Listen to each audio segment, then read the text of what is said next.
Once upon a time, two men decided if they were making the cut. Then they made the cut.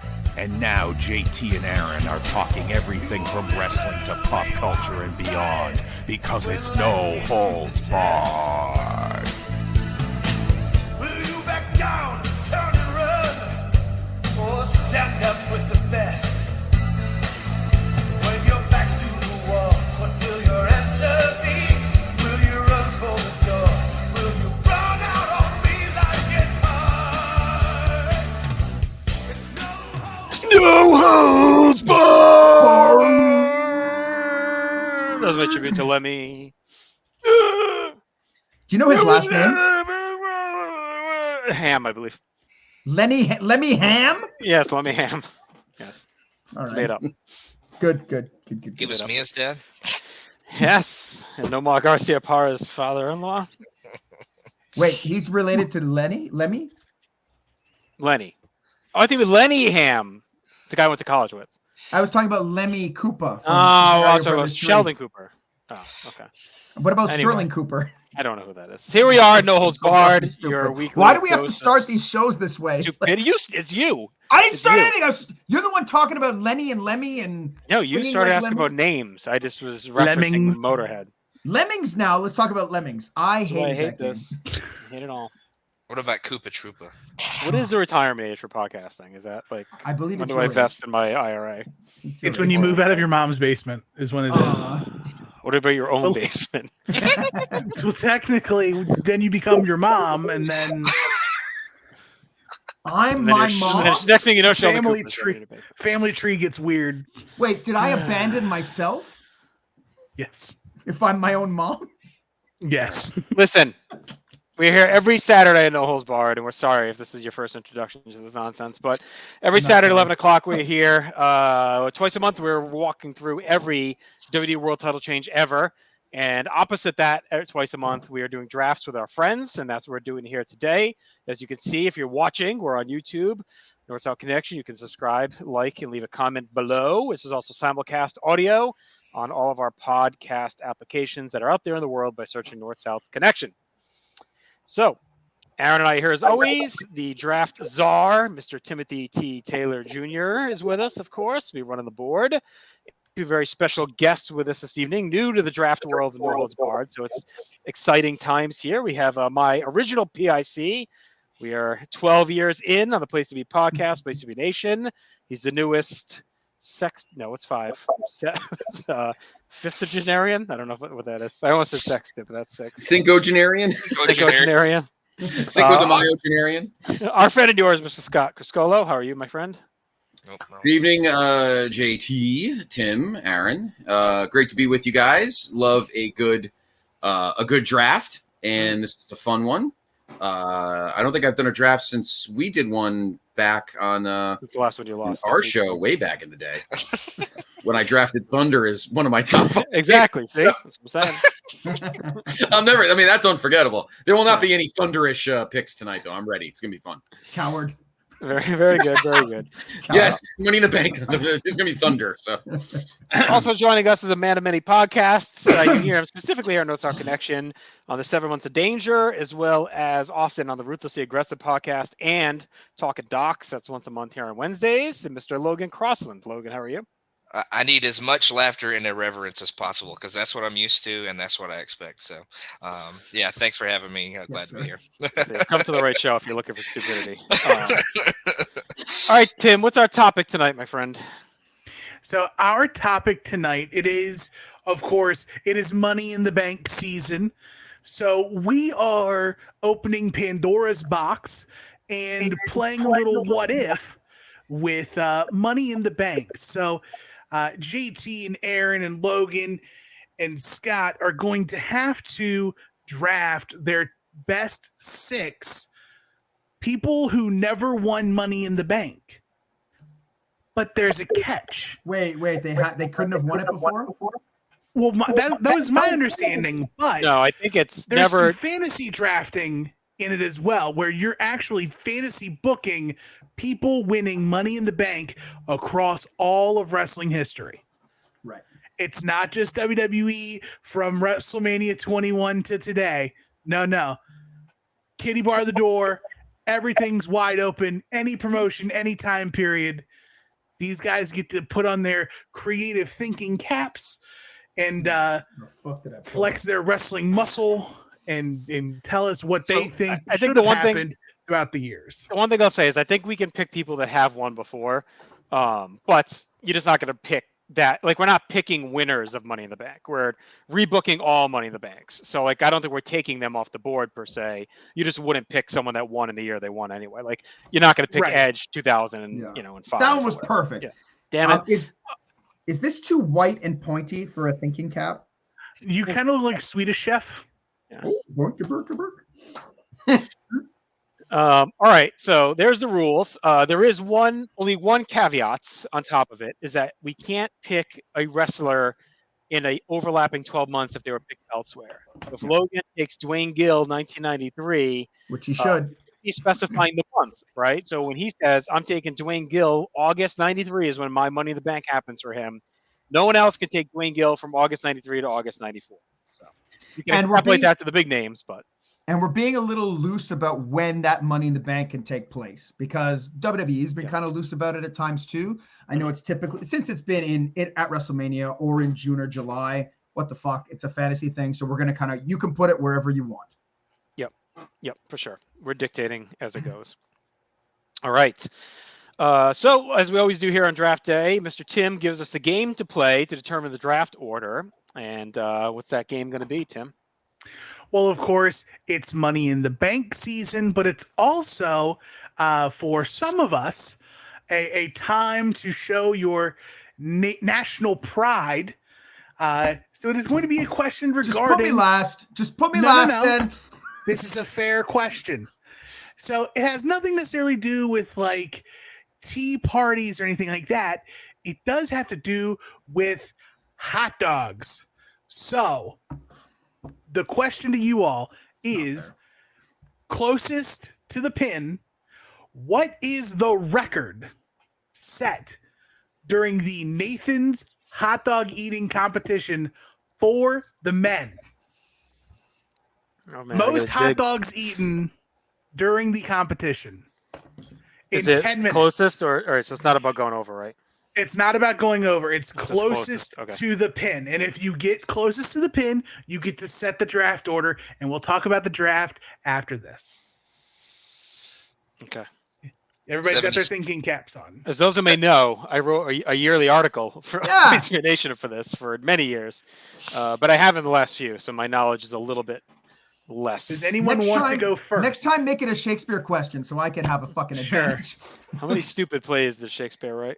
37, asshole. Move on. 37. How many hot from dogs Aaron. did That's just Romeo stupid plays. They're all commit stupid. suicide with Juliet? Well, he put one inside her. I'll tell you that much. The whole scene. Huzzah. Anyone want to go? Is that your guess, Aaron? 37. No, I'm not. Sounds like it. It's a whole different thing. Okay, fair Oh, enough. I'm gonna get yelled at for yelling already. We just started. Just when I start talking about hot dogs. I don't fucking know. What's 64? 64. I'll take 76. 76 from Logan. Because it's America, you're gonna go 76? Fucking bullshit. 102. 102. I'm gonna go 83.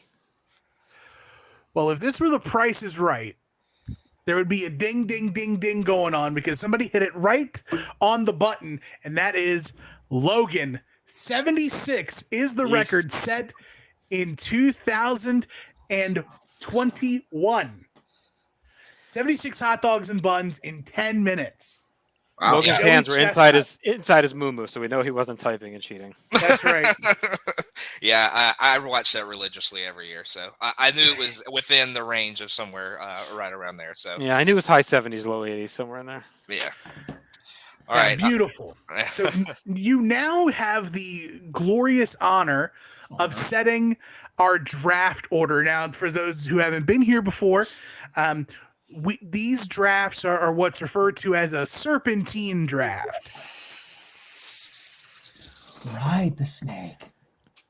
So if you pick first in the first round, you pick last in the second round, goes around for 6 rounds. So Logan, Draft order could be key, and you get to set it. So, Did anybody What else is- catch JT slithering right off screen? yes. Okay. He was going to bed. Well, fun fact, I do that every time, and it just took me now to notice. All right, I'll go first, I guess. Big shot. I'll let JT go second, Aaron third, and Scott fourth. Sure. All Beauty right. And then age. Are we Only actually in the- age order? Us Probably. two eh? young guys going first. You're like 11 months younger than me. You If fucking... you don't count me in the middle, it is age order. I think. There you go. High five, Logan. Other way. Other side. Other way. I'm This going way. to you. Other yeah, way. I'm going- Oh, well, no, you're going the other way. Oh, no, You're no, going no. the other way. There we go. There we There we go. go. All right. It's already a train wreck. If you're So, listening to this on audio, it... We just It's had five. been a train wreck for 12 years, honestly. we got Logan, JT, Ron, and Scott. So, Logan, it is on you. The first of our fantasy Money in the Bank draft. Who you got and when you got them?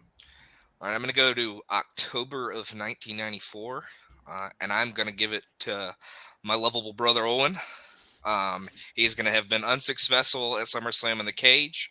He is still, Red is still going to fight Backlund, but he's actually going to win. But Backlund's going to have worn him out throughout the whole match.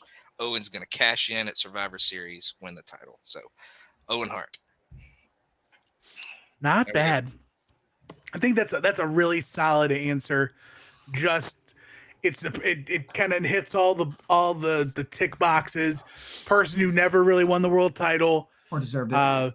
should have won it at some point. And if Money in the Bank were around, he would have been a guy who probably would have won it and had the opportunity to cash it in. So that's if he didn't fall off the ladder.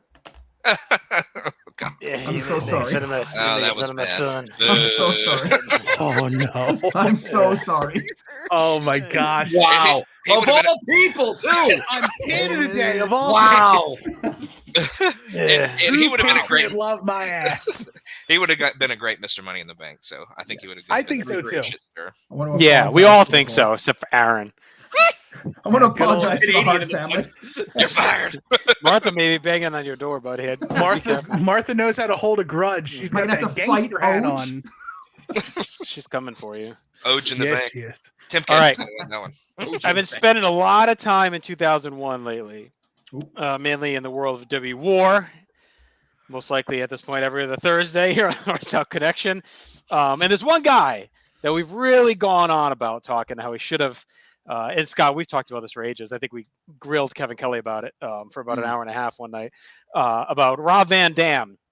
Yeah. You know, never getting the big win when he was at his hottest. So I'm going to go with RVD winning Money in the Bank at SummerSlam 2001 and calling his shot and cashing it at WrestleMania 18 on whoever you want to put it on. I don't care. If it's Austin keeps it till then, that's how I would do it.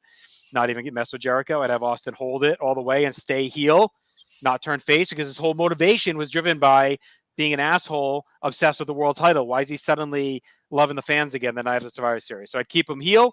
He still just cares. He's obsessed with the belt. And RVD is the number one face, beats him at Mania to be crowned world champion. You know, it's funny. Like when we were thinking about this project, one of the things that I kept coming back to was like, do you want to mess around with the titles that they, with the titles, how like where they are? And when you started talking about Rob Van Dam there, I started to get worried because when I was looking at 2001, I was like, oh fuck, I kind of like how it all plays out, but I love the idea that you're doing it at Mania. Yeah. Like I think that's very. I think Austin Good play. keeping it through the winter makes sense, and like he gets tenuous every time. Like he's barely hanging on. I'd have him beat The Rock at Vengeance if you're asking for me. If you're asking where I'm going with it, have him beat The Rock to unify the belts at Vengeance, survive whoever at the Rumble, you know. And I don't know how you figure out the Rumble winner not getting the title shot, but whatever. Triple H wins and gives it up for a chance at Kurt Angle and revenge or something like that, and then Just say they did steroids or something. RVD cashes in. Yeah. I mean, it also has happened where like the person who won the Royal Rumble called their shot at like No Way Out. Yeah, he could take his title match then and lose, but I think him saying maybe RVD and him make a deal or something. Like he says, I really want Angle. Angle beats the shit out of him, and RVD says, I'm going to cash in one way or another. So either I'm coming in after your match or you let me take the match. And Triple H says, I'll see you at Backlash or whatever for the title. He gets cashes in that or something. You'd be creative with it. That's if you make like Triple H and Angle or whoever, like a blood feud going into Mania. Or Triple H retires his squad at the Rumble and then he's out for another 9 months. It does run in the family, so I mean. Yeah. Oh my god! All right, Aaron, what horse shit you got? Not a very fun way to start by calling my pick horse shit. Let me just put this here now. Get sit in there, yeah. Yeah. Just In 1991, Tuesday in Texas. So I'm gonna go even earlier than that. Jack Tony, this is I'm gonna go back in time to the money in the fucking bank. Bogus. I'm gonna go back further because for me, the money in the bank, you need a really strong character to carry it if you're gonna carry it for a long time. And this is a guy that I've historically kind of been a bit down on, but I think this fits really well based on his career trajectory and whatnot. So I'm going back to September of 1980. And in the wake of a very important loss, I'm going to have Larry Zbyszko win the Money in the Bank. He was constantly going on about how he pushed Bruno to the limit. And so he's such a strong heel character in this run. Even his stuff after an MSG is all really solid. So I like the idea of him carrying this around. I like the idea of him cashing in on Backlund and potentially even beating Backlund and then defending against Bruno. Maybe Backlund gets it back later, but I think Zbyszko's a cool choice for this. Only if he refers to it as a human game of chess the entire time he's holding the briefcase. Obviously he will. Okay. I almost spelt it right. I've gotten good at it from my Nitro notes for Warzone. I've gotten much better at it. Zybisco. I'm going to stay in the same era as Aaron just did, but I'm going to go a little later. I've been having this. Sweet Hansen. Sweet Hansen's coming. I can Sweeter. That's right. This time, Sweeter. Sweeter and Hogan, 84. No. But I am going to do the 8. I'm going to be the first one to go out of the WWF /E. I am going, because we said we could do all promotions, right? Yep. I am going to go to Jim Crockett Promotions, 1983, July. It's going to be a big summer show somewhere, Charlotte, Greensboro, whatever. And a ladder match at the end of a big house show with a briefcase. And the last two guys fighting for it are the two top contenders for the United States title that were feuding at that time. And that was Rowdy Roddy Piper and the Hammer Greg Valentine. And they start beating the shit out of each other on top of the ladder. Piper gets a shot in, the Hammer falls, and the Hot Rod grabs the briefcase and is the number one, has a briefcase for a future NWA World's Heavyweight Championship title shot. Move ahead to Starrcade. They still have their dog collar match. Piper still wins that match, but Hammer beats the piss out of him like he did, blood pouring out of the ears. So you keep that injury. Later that night, during the World's Heavyweight Championship steel cage match between Harley and Ric Flair with absolutely atrocious referee, what's his name? The Canadian, what's his name? Dean Kiniski. Yeah, Dean Kiniski, yeah. Piper starts groggily slambering down the ring in the aisle with the briefcase. Hold on, what the fuck does slambering mean? Slambering. It's Canadian. It means okay. It's Canadian. It means to flamber. Gene Kiniski said that guy is slambering down the aisle. It's like a shock wall. No. He's coming down the aisle. His head is bandaged, blood pouring out of his ears. Gets in the ring. Kiniski and Flair are crumpled in the corner. Piper slams Harley with the briefcase, slides it out of the ring. It pins Harley. Kiniski's all right, and then counts to 3, and Rowdy Roddy Piper becomes the NWA World's Heavyweight Champion at Starrcade. Does he leave? Does he stay? Is he stay in holds Crockett the longer? title he will only hold the title for 1 month, and a month later he will drop the belt to his best friend Ric Flair, and then Piper leaves and goes to the WWF. I like it.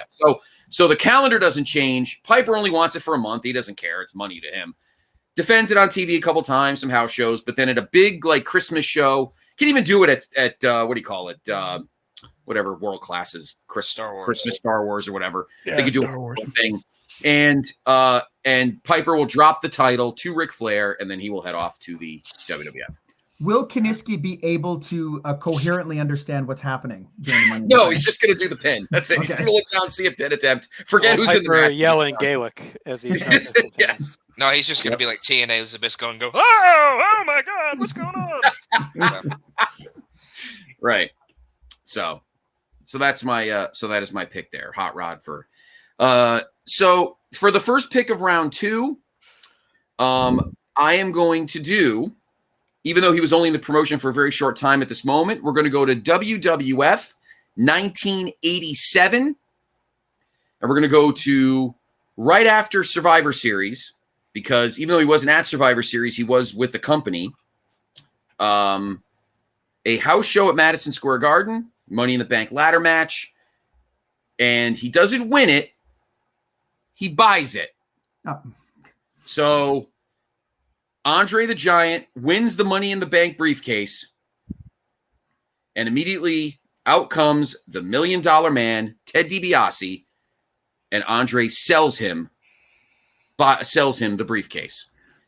Go to February 5th, 1988, the main event, and Andre and Hogan still have their match, but during the match, Virgil hands the briefcase to evil referee Earl Hebner, or Dave Hebner, depending who you think it is. Calls it. Andre rolls out of the ring. We get some type of shenanigans, nut shot, something. DiBiase pins Hogan and becomes the World Wrestling Federation champion on February 5th, 1988. Brings the belt to WrestleMania 4 and still loses to Randy Savage. See, I was worried that when you said that DiBiase was going to win it, that when Andre gave it to him, that the Money in the Bank contract was then going to be put up in a 14-man tournament. No, no, absolutely not. No. Okay, good. No, good. there will not be a tournament. Hogan, we take the Hogan Andre steel cage from that WrestleFest 88 that you and I did, JR, and we put the cage match at WrestleMania 4. Savage wins the number 1 contender somehow between January and end of March of 88. He gets the title shot with DiBiase, and we still get the same end. We still have the same ending of WrestleMania 4 that we would have, except instead of a tournament, it's just DiBiase and Savage in the main event, and Savage wins with the help of Hogan. Mega Powers continues, and yada, yada. But instead of a tournament, DiBiase buys the Money in the Bank from Andre, uses it on February 5th, 88, wins the world title, dangles it in front of Hogan, and busts his chops for 2 months. But Hogan says, my time will come. I got to finish Andre off once and for all. They have their big cage match in Jersey, and Savage still beats DiBiase to win the title. I do have a question. Where does Robin Leach fit in any of WrestleMania 4 now? We need a proclamation. He could It's in the carry back of Bob Uecker's Subaru. exactly, and he could carry DiBiase's gold. He trades it. And he'll say that that Jack Tunney's briefcase was cheap, and his will be like gold, shiny with like jewels on it and that kind of thing. So champagne wishes and Halliburton dreams. So All right. I hope Aaron now picks IRS because he is already carrying a briefcase. It's efficient. It's efficient. too on the nose even for me. So I think I'm gonna. So this is a bit of a different one, but I'm gonna correct a Money in the Bank that happened. And I know I probably went. I don't know if anybody will go earlier than my last pick in 1980. Maybe, but who knows? But I'm gonna go from the earliest I can imagine to as close to the present day as I can imagine. We're going to the Money in the Bank to 2022. And Austin Theory winning to me was a waste. I couldn't even tell you who won. I had to look it up. Tell me. I didn't remember until you just said it, to be honest. Yeah, I had to look it up. 8-town down. But I think there was a better choice for a winner even in that match. Because one of my big problems with the Bloodline is that I feel it's constantly the same thing all the time, right? So what I'm doing at the 2022 Money in the Bank is Sami Zayn is going to tear down that briefcase. but everything else is going to stay the same. He's still going to join the bloodline. He's still going to want to be part of it. But all the while, there's going to be the tension of a cash-in hanging over Reigns. And he's going to be constantly telling Reigns, like, no, I'm not going to do it on you. I'm not going to do it. Like, I'm going to wait till you lose. I don't care if it expires. Maybe I'll challenge for the Intercontinental. He's constantly going to be saying shit like that. Reigns is going to be constantly calling him on it. Everything's going to play out the same way. You can still do the Rumble the same way.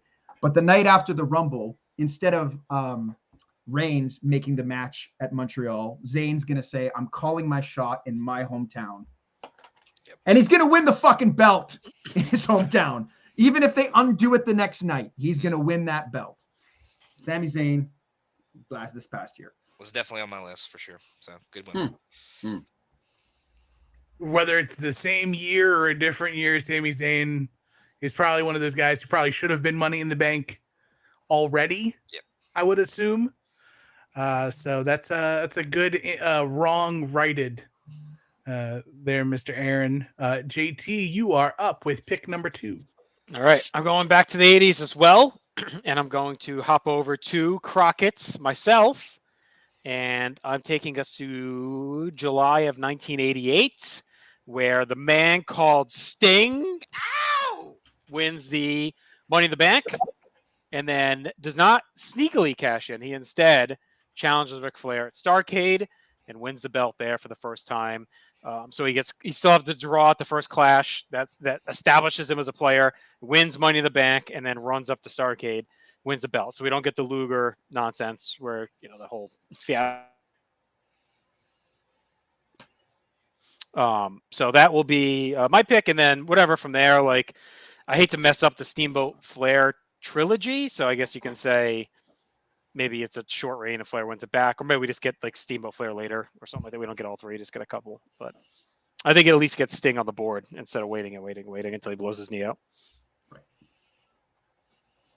We know Sting may not blow his knee out in this.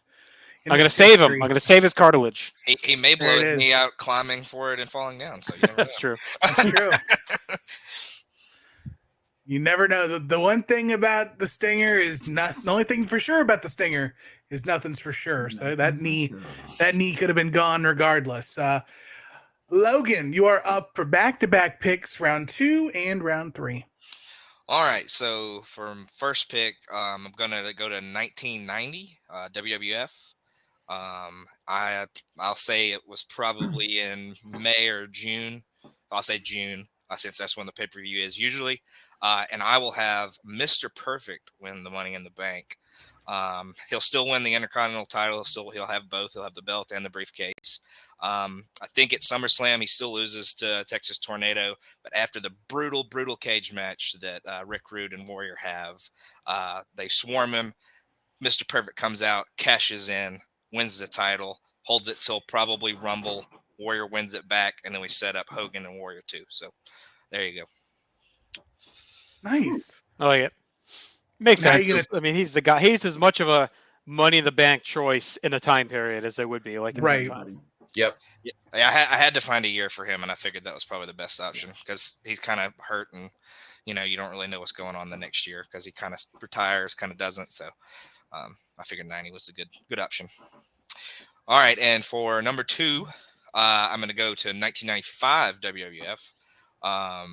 This is a guy that never got a world championship. I think he probably deserved it. He was one of the best workers in the company at the time. I am going to have Razor Ramon win the Money in the Bank in, let's say, July of 1995. He's still going to have the ladder match with Shawn. He's going to lose again. But then, Diesel has the bad back after the match with Mabel. Mabel kind of beats him around. He's kind of injured after the match is over.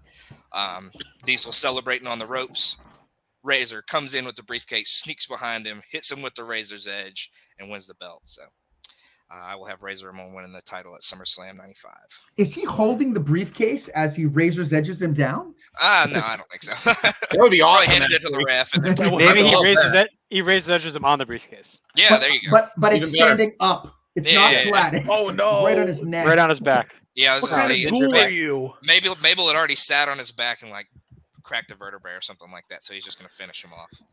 What kind of ghoul am I? I made an Owen Hart dying joke 5 minutes into this thing. That's what kind of ghoul. And here's the thing. At WrestleMania 12, we have the rubber match ladder match for the WWF title. So they both have one. So here we go. The first ever Iron Man ladder match. There you go. I will say, rebooking 1995 Razor Ramon sounds like a fun what if. So What if? Maybe that'll happen one day. Maybe it'll happen one day. Yeah, he turns heel in the process of turning on Diesel. So there you go. Stay tuned. Stay tuned. Maybe something that gets talked about. I unintentionally plugged something. Yes. Someday. All right, I'm staying in the 1980s as a tribute to Steve Bennett and his brand new podcast 3x5 here on North South. Video dropping regularly. Got a lot of love already, and it's a fun little watch, about 20-ish minutes or so. Check that out. Shout out to Steve. And I'm going to go to, I'm going to say, whatever. Call it July 86. Right around the time that Andre the Giant was looking for a little something to do. We do get the whole thing with the machines and the suspension and all that, but he was always king of the Battle Royal. So they introduced this new concept, and of course Andre wins. He's the closest to the belt. He just takes one step up the ladder. Doesn't even need the ladder. And pulls it down. But we find out in the process what he does is he takes out a Heenan family member and ragdolls Bobby and breaks his neck, and he gets suspended. But then we start to hear rumors that Bobby Heenan is talking to Andre, blah, blah, blah. And honestly, the storyline to WrestleMania 3 goes the same. But instead of Andre just being mad that he should have, being overlooked and had a title shot, it's that he says, listen, this is my chance to be world champion. I know we're friends, but I'm going to cash in the briefcase at WrestleMania 3. And Hogan's, Andre, you can't do that, brother. We're friends. And then it goes the same from there. So Andre becomes the first man to successfully cash in the briefcase in my world since when it debuts at WrestleMania 3 and defeats Hulk Hogan in the Silver Dome. Now, I'm kidding. Hogan can still win, but he's the first guy to cash in at a Mania like that. And it's Hogan beating him and Andre turning heel. It all goes the same, just gives him a reason to do that. You know what I like about that choice is you took a great storyline and made it worse. I knew he was going to say that. But it's a good pick, though. Well, let's see you try to do any better with your third pick, Mr. Third Pick Man. Go ahead. It's not going to be better. Okay, so look, for me, so far, I got a face. It's Dick Quang off the board. He's going to be my sixth pick. So it's for not time to climb the ladder and grab the briefcase. When I am climbing the ladder. So I don't think in mine I've elevated anyone yet. I think Sami Zayn, it's a storyline pick. I think Zbyszko is also kind of a storyline pick to see him carrying the briefcase. So this is a character that I think was a really. So I'm going to August 1995. And I think this was a character that was in the process of going through a really great change that would lead to something cool. I think this guy would be incredible carrying the briefcase around. And I think that you could conceivably put him over a champion, even though it might seem a bit far-fetched, in a way to elevate him. The title reign doesn't have to be long, but I think that this could elevate someone from an incredible not a bit player, an important mid-card, upper mid-card guy into the main event. So we're going to WCW 95, and Brian Pillman is going to pull down the briefcase. And what I think he'll do is he'll probably cash in on Randy Savage at the exact close of Savage and Hogan are arguing at the end of World War III, and Pillman's going to run in behind and roll him up and win the title. And it's going to be a loose cannon champion for a few months. That's not bad. I can dig that. Pillman's another guy who's very much just like, Owen and perfect.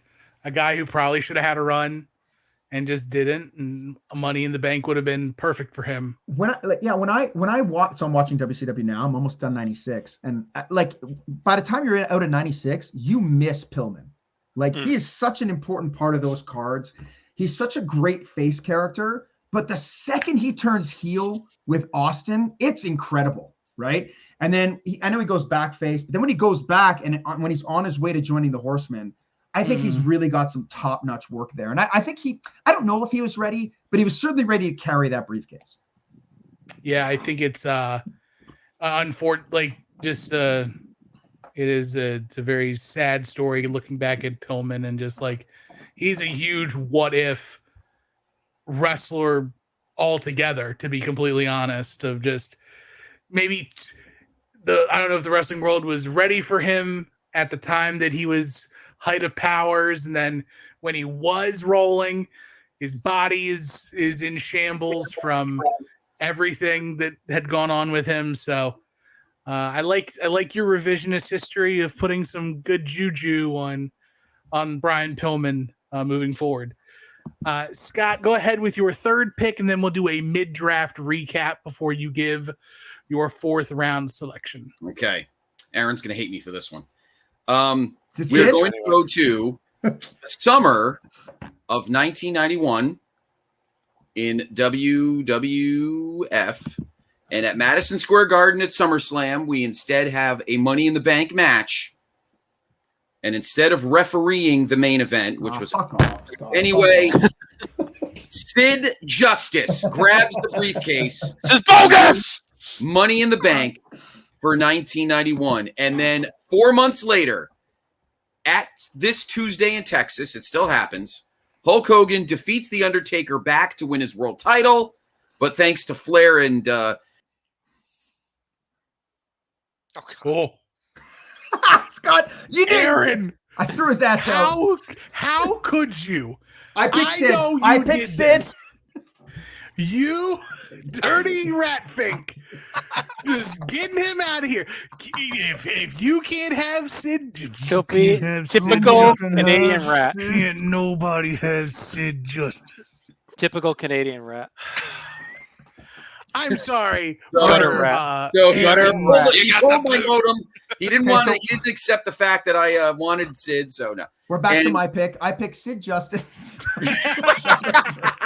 So Sid comes out at this Tuesday in Texas and slams Hogan with the briefcase, cashes it in, and Sid Justice becomes the WWF champion at this Tuesday in Texas. Yeah, shut up. And the 92 Rumble is simply a number one contenders match, not won by Ric Flair. I can't believe I'm doing this, but won by Randy Savage. You're gonna have And I think Savage you get have- murdered by Sid? Yep. And I think we get Flair Hogan no belt, and Savage beats Sid, because I think that'll be a better match than Hogan and Sid. And Savage wins the world title anyway, and we get Hogan Flair without a belt at WrestleMania 8. You know what's funny? When there was a house show in 92, I think it was February 92, in the lead up to the WrestleMania. And Savage was supposed to fight Jake Roberts in a cage in Montreal. And Roberts didn't get there. So Savage fought Sid in the cage. And Sid fucking annihilated, like just destroyed him. He got no offense. He powerbombed the shit out of him. Yep. Jeez. That is solid work. And a solid draft so far. Obviously, I To love it. recap before we get to the beginning of the fourth round, Logan had the first overall pick and went Owen Hart in 94 WWF, then Mr. Perfect in 90 WWF, and then Razor in 1995 WWF.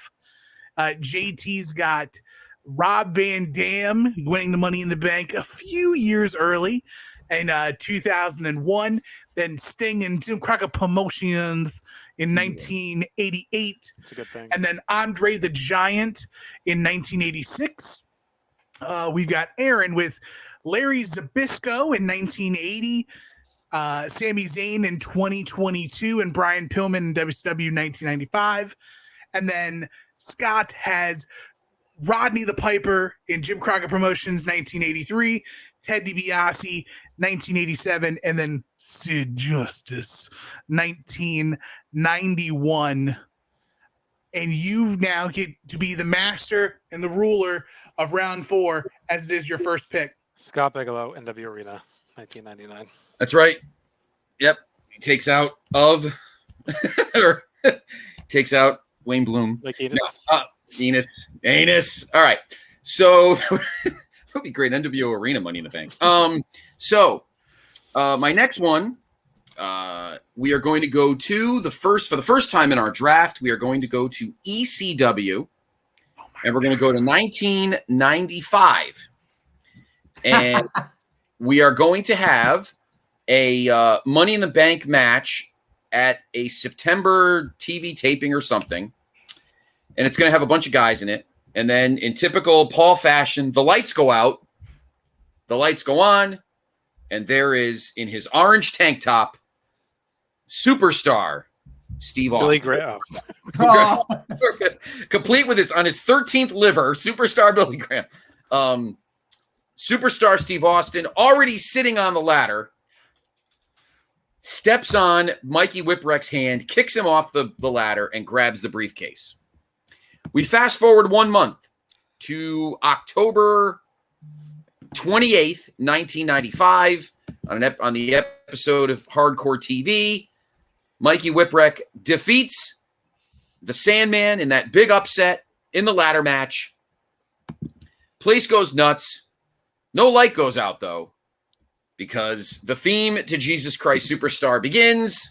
Out comes Steve Austin. Now it's Billy Graham. Tank top. He buys a liver in the back. No. That's some Smashes Mikey with the briefcase. Gets the 3 count. Becomes the ECW champion. Everybody's fucking pissed because everybody loves Mikey. And we fast forward same timeline to November to Remember, 1995. It's a 3-way with Sandman, Mikey, and Steve Austin, except this time, instead of Sandman, Mikey Whipwreck wins back the ECW title at November to Remember 1995. If you really want Austin, it's just a better way after the stink of leaving WCW that spring. If instead, the promos are still good. You could do them after the fact, and he could like lean on the briefcase with the promos in the middle of the night at 3 o'clock in the morning, and while his mom's making dinner or whatever, Paul's mom's ironing or whatever. All that stuff still happens, except this time he's carrying, and it can't even be a briefcase. It could be like a satchel or some beat up fucking piece of luggage or something, a Samsonite. A duffel bag. A duffel bag because Paul can't afford Halliburton's. And he totally heels it out, beats the shit out of poor Mikey, takes the belt from him at that taping, and we get a couple of months of fucking, or a month and a half or so of dogging him, and then Mikey gets the big win at November to Remember 1995. And then Sam as soon as you started talking ECW, I just saw JT kind of like, don't say anything I'm going to say. Don't do it. It was the best. Don't do it. You don't take anything. I was just taking a nap for a second. I don't know what you're talking about. So, Well, the dulcet tones of Aaron is up. Your next pick. Dumbass tones of Aaron. Don't be mad. Don't be mad and bitter. All right. It's not becoming. All right. So You're not becoming anything interesting. So Sid No, I'm Vicious, not. 2001. WCW. After he he breaks his leg jumping. No, after jumping off the ladder, he breaks it. Yeah. So He folded like one. I'm gonna go. We're gonna be dealing with this Money in the Bank match at WrestleMania 10. It's also gonna be on the show for whatever reason. Yeah, lean in more. We're gonna go with that. With this one, I want a guy who's gonna carry the briefcase and do something interesting while he's gonna carry it, right? So who's winning this at WrestleMania 10 is someone who is not going to be doing his other duties at WrestleMania 10. Jerry the King Lawler is going to climb that briefcase and win at WrestleMania 10. And that briefcase is going to loom large over Bret Hart's entire reign. He's always going to be at ringside. He's always going to be ready. And he's going to hold off and hold off and hold off. But he's going to fuck up because he's going to hold off too long and not cash in. And then eventually his time's about to run out and he has no choice but to cash it in on Diesel. He was hoping for Bret. He was holding off. He was expecting Bret to beat Backlund, but Backlund won and he respects Backlund, so he wasn't going to do it. And then he's like, I'm going to just wait and, I'll challenge you at the Rumble or whatever. But then 3 nights later, Diesel wins. And now Lawler probably cashes in on a Raw against Diesel, and Diesel just fucking annihilates him. Like just runs through him, and that's the end of Lawler's Money in the Bank reign. That sounds like a very Jerry the King Lawler reign as I Money agree. in the Bank. Yeah. Like that is chef's kiss, kind of just right there. JT, if you're done being grouchy pants, you're up with Enough of your Grouchy Pants. 4th pick. See if I could pick up a washed-up wrestler as well instead of a guy in his prime. I would say we're going to tell the story of how Mongo Andre really in got his 86. briefcase. You WrestleMania? No, I'm like, it's not Mongo, but WrestleMania 3, man. that's like your greatest match Yeah, of all better. time. Now he's washed up. All right. I don't say he's what, but let's not pretend he's in his fucking peak. It's the biggest match of all time. Of course he is. I agree, and it doesn't need a Money in the Bank. Of course it does. Could have been even better. Could have maybe been closer to 5 stars instead of 2.5. Yeah. As great as Mongo winning the Money in the Bank instead of being handed a briefcase would have been great. I am going to take us to 1996, and that year, after Steve Austin wins the King of the Ring, they decide, we're going to go ahead and try and find a next world title contender at SummerSlam, and we're going to do a Money in the Bank there, and Mankind is going to win, and creepily walk around ringside with that briefcase all year before eventually cashing in on The Undertaker in 1997 to rekindle their feud and take the belt for the first time. Is he still fighting Sean at Mind Games? Yeah, well, I don't know. I hate to lose that I mean, he match. could because Seth Rollins did it. He had a title shot. And Move the it to brief- October, whatever. October 96 after Mind Games will do. It doesn't matter. He's winning it in my world in like April or May. I don't know if he'd even win it. I don't know. I just like the idea of him carrying it around during that stretch because I feel like he's an unheralded MVP of 96, especially on TV as a worker. But all of his time is spent just like in this weird shit with The Undertaker that comes and goes when he's not feuding with Goldust as well. So I think him with the briefcase could add a dimension to the character. Paul Bearer can guard it at ringside, and he's always lurking. Yeah, it's all filthy and like ripped up and stuff, and then he cashes in. Around the time I'm thinking of like Revenge of the Taker or whatever, he cashes in. But I kind of like him losing, actually. I kind of like him losing because then you preserve Mick Foley's first title win and you preserve Bret Taker. So maybe he tries. And I think there is that trope of like they have to win to make it legit. But if you're doing this many of them through the 80s and 90s, like having guys lose isn't going to change things as much. So yeah, some guys have to lose. Yeah. For it to make sense, because otherwise because I think that's what happened for a long time. Like from 06 to 2012, nobody ever lost. Right. So it became like, obvious. Okay. Yeah. Took them 6 years to stop doing the same thing every time. Hey man, look. But having a good contender lose would be nice. Like they finally did it, but it's with Jack Swagger or whatever. You know what I mean? Like it's Cena. like It was Cena. It was Cena, yeah. Yeah, but that's another like that's a whole different. Now we're getting into a whole different podcast of like Cena should have never been Money in the Bank to begin with. Right. In 2012. I wish Cena was the blue blazer in May of 99. All right, let's just move on. Oh my goodness.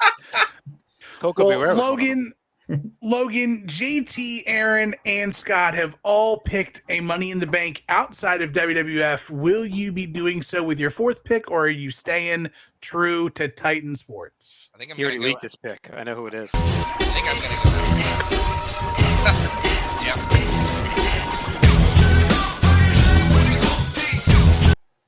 I can hear it. Yep. Test and his Doopies obsession in 2002. I'm just kidding. Listen to the Ruthlessly Aggressive podcast for that one.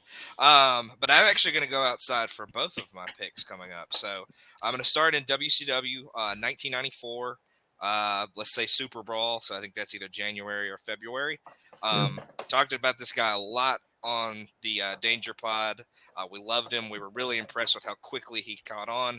He is the son of a plumber, and that's going to be Dustin Rhodes. Dustin Rhodes is going to win the Money in the Bank at Super Brawl. Is it in the back of a truck? Because that'd be awesome.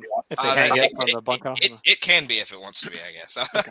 But he's going to win the Money in the Bank. He's going to tell Flair, I'm going to challenge you at Spring Stampede.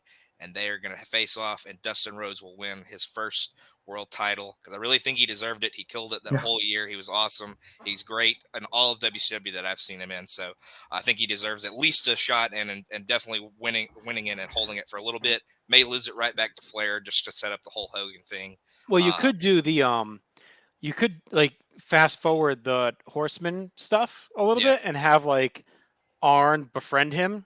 Yeah. Early on, like, and Yeah. then Arn screws him and costs him the belt back to Flair in like June or whatever. Instead of Sting and Flair at the Clash, you do Dustin and Flair, and Arn double crosses Dustin there, and then that still sets up War Games, like that awesome War Games with Dusty, and it gets Flair ready for Hogan.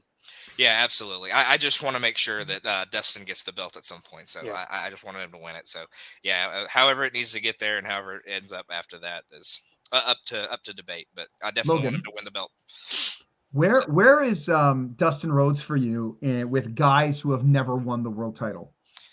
He's got to be up there. He's got to be top 2 or 3 for me. I like I said, any WCW I've seen of him, he's great. I know his WWF run past about the first year is pretty rough, but even his like comeback runs in like the late 2000s and all that stuff with Cody and that, he's just great. And I think he was very underrated in the grand scheme of things, and I definitely think he deserved at least a shot at a world title on a big stage. So I think he definitely deserves to be mentioned here.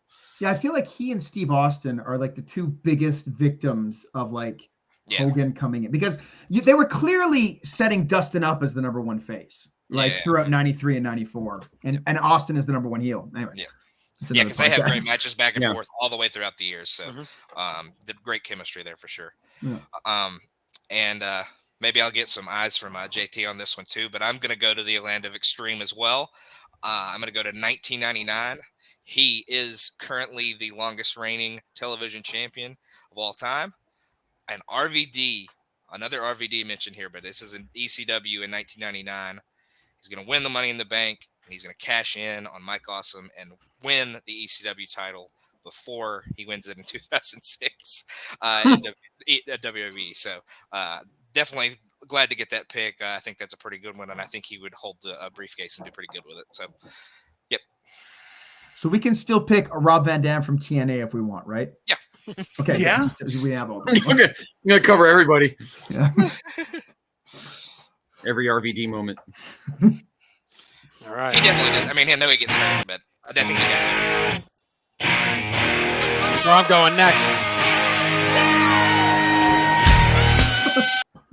The one. November 2000, the one Billy Gunn cashes in. No, I'm going to go to 1997 WCW. At Spring Stampede, there's a 4-way match with like Harlem Heat, Luger, and Giant, where Luger wins, Giant helps him. I'm just going to convert that to a really hot Money in the Bank and put like DDP, Savage, Luger, like all like the next level down guys. And you kind of still get the same ending with with Giant about to win. He's got it. And then he pulls Luger up the ladder and helps him pull the belt down, pull the briefcase down. And then because you don't really have that tease, like Luger earns that title match, but it doesn't become like a threat to Hulk Hogan. So I think Luger having the briefcase gives them WCW like a 1-up a little bit to chase Hogan with. So maybe Hogan's in a match or the NWO's out there.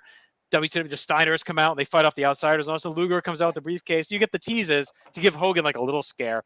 And then Luger still cashes in on that 100th Nitro. The title win goes the same. Because I would never take that moment away. It's awesome. But I think like that 4-way is kind of lame with Harlem Heat and Luger and Giant. The pre-match promo can still stay if you want it. But I think the match itself needs to get spiced up a bit. So you throw in some of the top guys. And I love that ending, though, where Giant lets Luger win because Giant had his chance that he's trying to show he is WCW. He's not tied to the NWO anymore in any way by that point. So. Is that the famous promo? Is that it is. That is that show. Yes. We're definitely keeping that. Lex Luger the Giant. We're coming for the gold, sucker. My favorite thing is he immediately knows that he said something wrong. Oh yeah. Like, oh my The deer in headlight face is And just Sherry pats him. Sherry's just like, Sherry's like, "That's okay, baby." Yeah. Aaron, it's okay. It's your 5th pick. All right. We're going to January 2000. And again, I want someone who's going to carry this well. I want someone who's going to get a lot of fucking heat. And this is going to give him even more heat Get Sid out of there. Kaz I already Hayashi killed that Nike buzz for him. right now. I already killed that buzz for him. So in January of 2000, X-Pac is going to win the Money in the Bank. He's going to be fucking obnoxious with it. He's going to be horrible. He's going to be threatening to cash in at any time. He's going to be so over the top with how obnoxious he is. He's not going to cash in on his friend Hunter, obviously.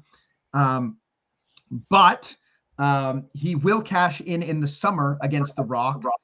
And with some bullshit heel shenanigans is going to win the title from The Rock. Rock will get it back soon so he can trade it to Kurt Angle. But X-Pac is one of those guys, the more you watch, especially when you watch see, this is where I was struggling with 2001, because I love X-Pac in 2001. Like, he's not like, I don't feel he's at his height of powers, but he's like really solid despite the X-Pac heat or whatever. So I just want someone detestable with the briefcase. I think he fits the bill. And I think he's one of those guys, I don't know, it'd be cool to see him with a short run. Easy. That's an easy answer. Especially since, like, when he comes in after WrestleMania in 99, like, 98. there's a little bit of a window, or 98, yeah. There's a little bit of a window. And, you know, by the time 2000, X-Pac kind of loses some steam. He's in that, is that the King of the Ring he's in?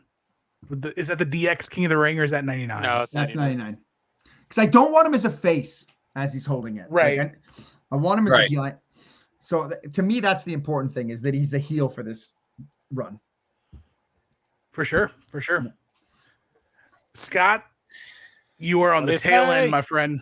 All right. I've been kind of kicking around a few different ones here. Julie But Hart. I am gonna- 97 for Revenge on Shawn Michaels. Yeah. She cashes in on Hunter. God's gonna take you down, Hunter. Hunter. Strike She you down. cashes in on. Then she cashes in on Brett for cheating on her. Whatever. Bitch, the heck Brett. it is. No more sunny days for you. But I think I'm gonna do 2000 WWF as well. Can I do that? Or is this or it was what I'm gonna do affect Aaron's? Can I? You just can't take X-Pac. That's all. You just can't take X-Pac. You can take Okay, I'm not what you saying want. yes. So I'm gonna have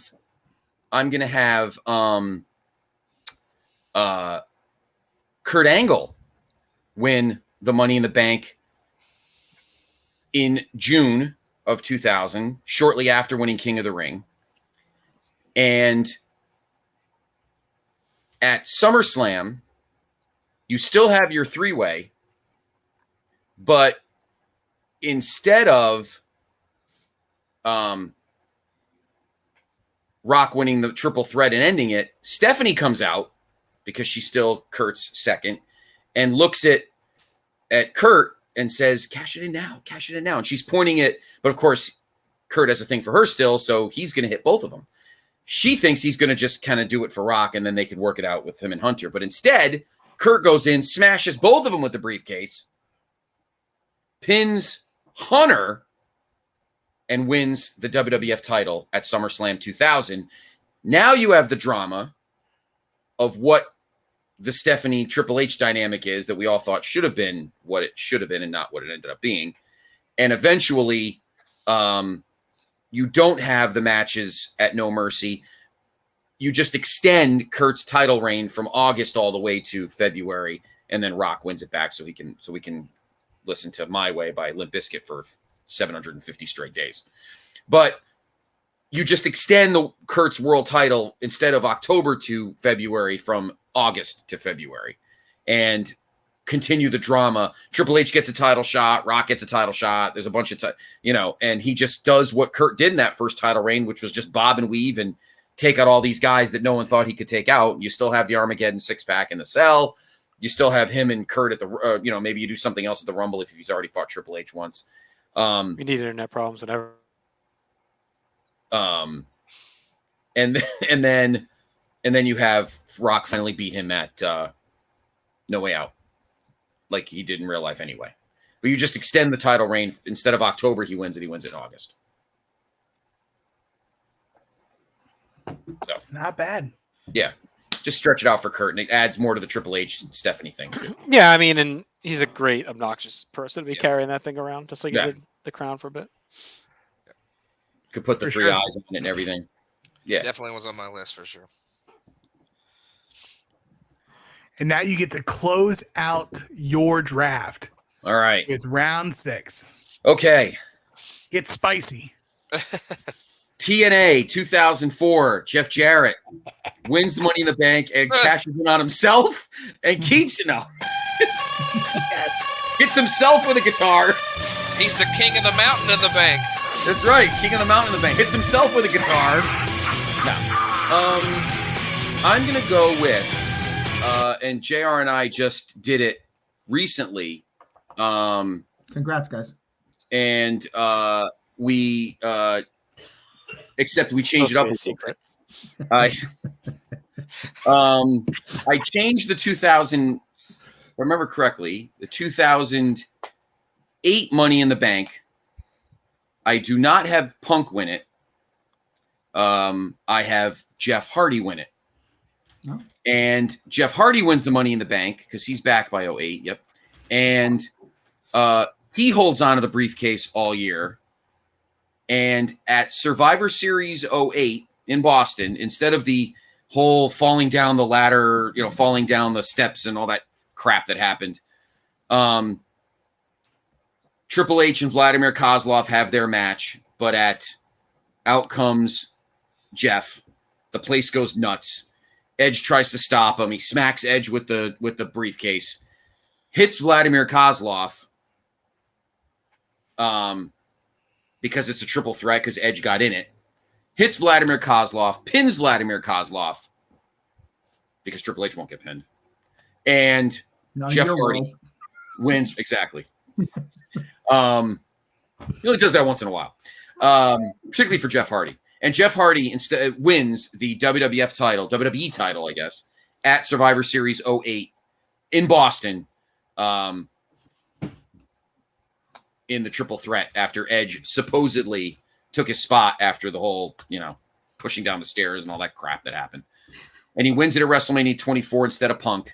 And Punk just wins his in 09 because the one in 08 ended up being a waste, as we all know. And he wins it in Orlando at 24, holds on to it till November, limps in the ring or whatever, and cashes in, pins Kozlov, and wins the world title at Survivor Series 08. Same thing happens after that because he wins it in Armageddon 08, and then Matt turns on him at Rumble 09. Mhm. I just covered that. That stuff still happens, but he wins because I feel like we need at least one Jeff Hardy Money in the Bank at some point in our draft. He's a good fit Right. for it. Yep, absolutely. So I figured this was a good one. I think if he was around during the beginning stages of Money in the Bank, those first few, he should have easily won. But he's out Yeah. gallivanting in TNA and doing his whatever. So His art. Doing his drugs. his art, yes, his getting art. paid to stay home by TNA for a year, pretty much. So Yeah, Peroxygen needs to put out more records. So I think they've Aaron. gone modest to the top. So there you go. and they sure did. Aaron, let's close out your draft, sir. So when I was preparing this today, for some idiotic reason, I only prepared 5. And then just maybe 10 minutes ago was like, holy shit, we're doing 6. Even though I've done like 80 of these drafts. So far, and so I kind of thought about it on the fly. So far, I think like That's what I do every draft. don't lie. Don't fucking lie. So if with this draft, what I'm happy about so far is that none of my guys were world champions in the promotions that they were in. Like that was the whole point was to get them kind of like either elevating or telling different stories with people. I am going to break that rule here to make this guy a world champion. He is a former world champion, right? It's not sad. He is a champion in my heart. No. So we're going to make this cash in January 1988. January 1988 is cashing in. But we're going to do something a bit different with this. Is after the cash in, we're going to forget about it. We're going to forget about it. Like, we're not going to mention it. It's going to be this thing, because that happens sometimes where they talk about a stipulation and then don't nod condescendingly. You know what happens. All right. So they're going to he's going to win the number one contendership anytime he wants. And we're going to wait the whole year till Starrcade 88, when the injustice of all injustice happens, when Lex Luger gets pinned by Ric Flair with his feet on the ropes. What happens at that point is, in all the aftermath, someone comes down, I would say Sting, reminds Lex that, hey, back in January, you won this briefcase for a shot anytime ever. And so with that, Lex cashes it in, fucking scoops Ric Flair up on his shoulders, breaks his back, loses the moniker of choker forever. Luger's by far my favorite WCW guy in this like watch I've done. And I think history probably looks at him differently if he wins the title at this event, because he was ready and probably deserved it. So yeah, Lex Luger, 1998 WCW, racking Flair at Starrcade. After he lost, he's going to pick it up and win. A reverse Dusty finish. See, that is something that I wish, like in my fantasy booking brain, I wish would happen. Like someone who is Money in the Bank wins the title and like loses the title, but then immediately cashes in and gets his rematch right after losing the title. Yeah, because a lot of times too, in those instances, like the guy who wins is worse for the wear, right? The other thing is, I want people to forget about it, so it's a genuine surprise when it gets brought back here, but it still makes sense in the context, and even the announcers can be like, "Oh my God, that's right," and they could show a still of it or something from January. Right, for sure. JT, you are up to close it out. Are you going ECW at all this draft? So I was going to go Rob Van Dam 1998, which is actually when he should have won it, not 1999, but it's going to be too close to a Logan took, so I'm not going to do that. I was also going to do Kurt Angle at WrestleMania 17 to set up his run in 01 with Austin, to add heat to that. Like Vince almost using it as a carrot against Austin and his tough love stuff. Like, hey, don't forget, Kurt's got the briefcase, pal. You better keep your eyes open, right? So like that would be part of that angle. Those are my two I had on my list pegged out. But with those both gone and trying to be different, yes, I am going to stay in ECW. But I'm going to go to November to Remember 1996, where Stevie Richards is going to win the Money in the Bank. And he's going to use that to insert himself in the match of Barely Legal against Terry Funk and Raven, not where he gets put in the three-way and Funk moves on, because that Terry Funk title reign, while yes, he does help them legitimize their pay-per-view, etc., that title reign, no bueno. He's not even around. It's a waste. Stevie Richards, at the height of his powers, as hot as he is, wins the ECW World title to close Barely Legal and gets his little mini run that he should have gotten during that run before he gets hurt, because he was insanely over in early 97. It would have been a much better pick to win at Barely Legal. So there you go. Very solid. Logan, only one person gets to have the final pick, and it's you, buddy. Let's bring it home. All right, so I think Aaron rebooked a Money in the Bank match that actually happened earlier, so I'm going to do the same with my final pick. 2010, Jack Swagger wins it. Never liked Jack Swagger, thought it wasn't deserved when he did get it. But there is a man in that match that I think did deserve it, was kind of hot at the time. Had been doing some good stuff in ECW, and I'm going to give it in 2010 at WrestleMania 26 to Christian. Christian's going to win Money in the Bank. Edge, his buddies, and Kane all throughout the fall for the World Heavyweight title, finally beats him at TLC in a brutal fatal four-way with Mysterio and I want to say Undertaker may have been the other person, or no, Alberto Del Rio. Alberto Del Rio was the other person. But Edge wins that. Christian comes out, celebrates with him. They have a hug. They have a good time. Edge turns around for just a second. Christian cracks him with the Money in the Bank briefcase, cashes in, wins his first world title. And then they have a program going into WrestleMania 27 and Edge versus Christian for Edge's last match, first time around at WrestleMania 27 for the world title. So is that 2010 or did you say 2009? 2010. 2010. Yeah, then they fight at 27. Then they fight at 20 in 2011. Right. Yeah. Gotcha. Mhm. Yep. Solid draft. Let's recap everything, and then we can maybe talk about what maybe was missed.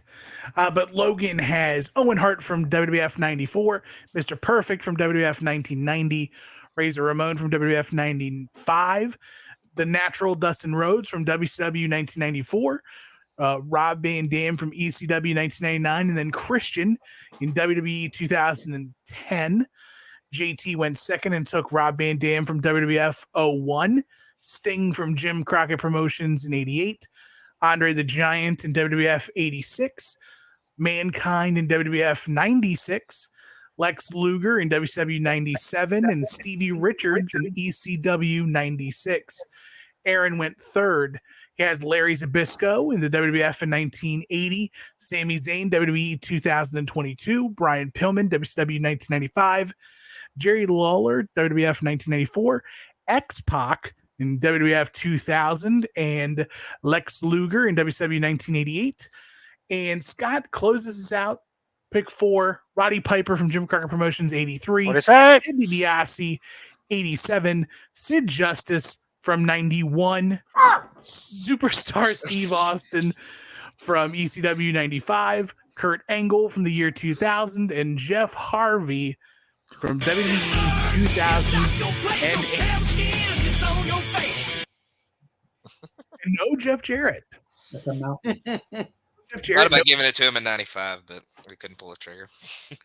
Yeah. You wanted to have a good draft too. Yeah, so that's true. Yeah, it's Figured probably- Razor was probably the better pick. You don't want to finish fourth behind Aaron at third. I don't You know what say you're my talking name about. right. I finished first. Is there anything that you didn't draft that you probably, if you had a 7th pick, or something that, like, after looking at everything, something that might have been missed, or something I that wish would I have took been the fun? RVD one sooner because I do think RVD in '98 because like we're on Extreme Three-Way Dance specifically, like that's when he's starting his TV title run, like tag title, like he's collecting gold and Mhm. he's being pushed as Mr. Monday Night. I think adding something like that to it would have worked. I don't know how that cuts in with like Taz and shit eventually, but maybe if he wins it like at the end of 98 or something. So maybe just a little sooner than you said. Yeah. I think it's the main one. Like I had DiBiase 88 and 89 on my list, but once he went at 87, it felt redundant. It's kind of like the same thing. So I thought about picking Hulk Hogan at 1990 so he could have the title, the Rumble win, and the Money in the Bank. And just walk around like the king. Maybe he can also beat Savage to win the crown. Yeah. The original Grand Slam. Yeah. Well, a lot of mine that I had down were more of like a creative way of getting to a title shot and a title win they already got. So I had like Triple H in '99, winning it and kind of cashing in and getting it the same way he kind of does. And like I think I had Foley in '98. Maybe that's how he gets the January 4th title shot. But just a bunch. I had a bunch written down like that like they got title shots and probably won them in a lot of scenarios. So I tried to pick the ones where they didn't actually ever get that title win. there's one where you could do like tried Austin to- in '98 too or something like as Yeah. a way to get back at Vince, and try and get the belt back or something like that. I feel like I really wanted. I feel like the 3 names that are not on here at all, and that's probably because I feel like chronologically through the timeline, there's nowhere to stick them, and that was I couldn't find one for Flair, I couldn't find one for Brett, and I couldn't find one for Shawn. I feel like the timeline just didn't fit for them to win them in those times. Maybe Shawn in '95, but he had already won the Rumble, so that would have just been redundant, I guess. And how long would he have held it before cashing it in '96? Flair, pretty much because he had the belt so many times, he was the one that would have gotten cashed in on rather than doing the cashing. I think you got an option with Flair in 04. I was gonna. You know what I was gonna do? I think that's was where you go with him if you need. Yeah, I thought that too, and I was also maybe gonna do in 06 because everybody was all big on him actually winning the briefcase at WrestleMania 22. So I thought maybe I'd have switched that up and actually had him win it at WrestleMania 22, but I didn't think I that think one. Sean in '95 would be the one probably, I guess, or maybe '94. Yeah. Diesel. It's I don't know. And Brett, That's what you're looking to do with him. Yeah, and I mean, Brett 93, I guess, while Yoko has it, maybe in the summer. I don't know. Actually, one I had that I just sort of slip them, one I thought would be cool is 1-2-3 Kid winning it at WrestleMania 10, and he uses it to cash in on Brett on that Raw, and it has like the hard fought loss still, but it helps out. He's elevated anyway, but maybe if he's like carrying that and does the honorable challenge, like could have been cool too. And 10 could have been juiced like with one more, like that may become the best Mania of all time if you have like a high spot Money in the Bank match. I don't know if you're going to double up on a lot of matches, but it's like, but whatever, they do it anyway all the time. Yeah, the only one I didn't pick that I was kind of passionate about was Austin in '94 WCW, but I thought it was a little easier to get Dustin maybe to the belt with Flair and stuff like that. I don't think they would have done Austin Flair versus each other, and I don't think Hogan would have ever put him over. So, but I flip-flopped on that one, but I ended up going with Dustin because I think it would play to a better story and could, like JT said earlier, you could play the Arn card and he turns on him eventually. So that's kind of why I went with that one. One Ryan just throw in the chat, which is another one I considered, was Hogan in '88, and that's how he eventually uses it for the Mega Powers. He's not doing enough to undermine Savage. I know, but you could do that where he wins it, and that's what leads to their problems. Savage is because it could add to his paranoia, right? He's paranoid about Liz and that Hogan, and Hogan keeps saying, "I'm not going to cash in on you, right? You are going to cash in. I know you are." So like he's constantly amps up his like paranoia. Yeah. I ended up going with Andre over that because I thought. Yeah. Or Orndorff in '86 is my other one. Those are my three Hogan-based ones I was thinking of, like to end a friendship with it in a Hogan storyline, which is kind of his thing. So, I really wanted to do something with Ken Patera also. I thought he would have been a good pick, but I just couldn't. Maybe '81. Yeah, but I didn't want to do Zbyszko and Patera, and I like that Zbyszko run more. I think I do too. What if he hung Bobby from the ladder? Jeez. With his creamy-legged knee braces. Morocco in '82. I thought that would have been pretty cool. I was trying to think ones for Backlund, but... Yeah, I mean, there's a ton of good options. So, like, if you're watching or listening, you want to share some that we didn't think of, put them in the comments for sure. Let us know what we missed. But this was a lot of fun, as always. We'll be back in 2 weeks with another draft. And we'll be back next week, Aaron, continuing our trek through every world title change ever. So looking forward to that. As always, of course, we're in 1999. I want to thank Scott and Logan for joining us. Be sure to check out everything here at the North-South Connection, as well as a Place to Be Nation wrestling feed and pop culture experience. If you just go to placetobenation.com, you can catch up on everything there.